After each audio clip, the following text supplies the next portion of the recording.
एक मारपीट का मामला सामने आया जहां राशन की दुकान के बाहर विवाद हिंसक हो गया। पीड़ित प्रफुल्ल गोपालकर मुले ने पुलिस की शिकायत दर्ज कराई। उनका आरोप है कि 16 अप्रैल की सुबह उनका बड़ा भाई राशन लेने सरकारी दुकान पर गया था। इस दौरान दुकान मालिक ने राशन वितरण को लेकर बदनामी करने का आरोप लगाते हुए उससे विवाद शुरू कर दिया।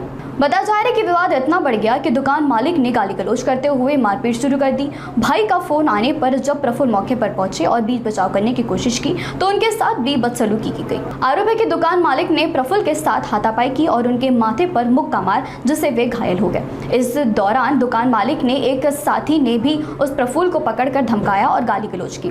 घटना के बाद दोनों घायल भाई अवस्था में पुलिस थाने पहुंचे, जहां उनके इलाज के लिए अस्पताल भेजा गया।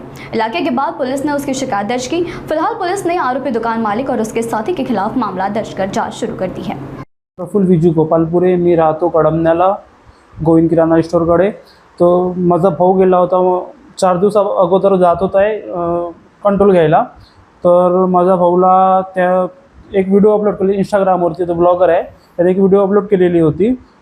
तो जो आहे कंट्रोलवाला त्याच्यासोबत गेला। तो टू व्हीलर न आला, त्याला डायरेक्ट मारायला लागला। त्याला मोबाईल सीनत होता, त्याला एक थापड मारली।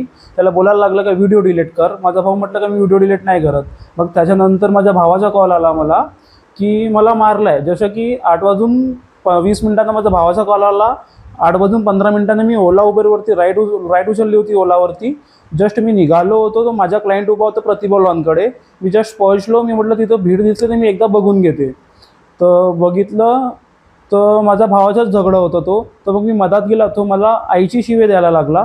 तर मी त्याला बोललो की आईची शिवा नको तू दादा, तू शिवा नको तू मला बोलायला लागला तू कोण आहे बे। तर मी बोललो मी त्याचा लहान भाऊ बोलत आहे म्हटलं। तर तो मला असा ढकलायला लागला।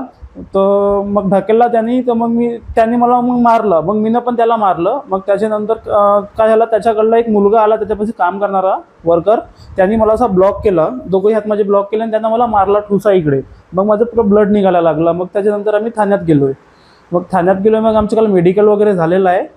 आज रिपोर्ट येणार आहे मेडिकलचं वगैरे। सरांनी पोलिसवाल्यांनी चांगला रिस्पॉन्स चांगला दिलेला आहे आम्हाला।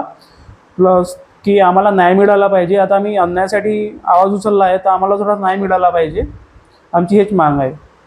किंवा माझ्या दादाला किंवा माझ्या आईला किंवा मला त्रास झाला, बाहेरचा काही पण हे झाला, तर मी याचा जिम्मेदार राहणार आहे कंट्रोलवाला, की आम्हाला न्याय मिळू दे।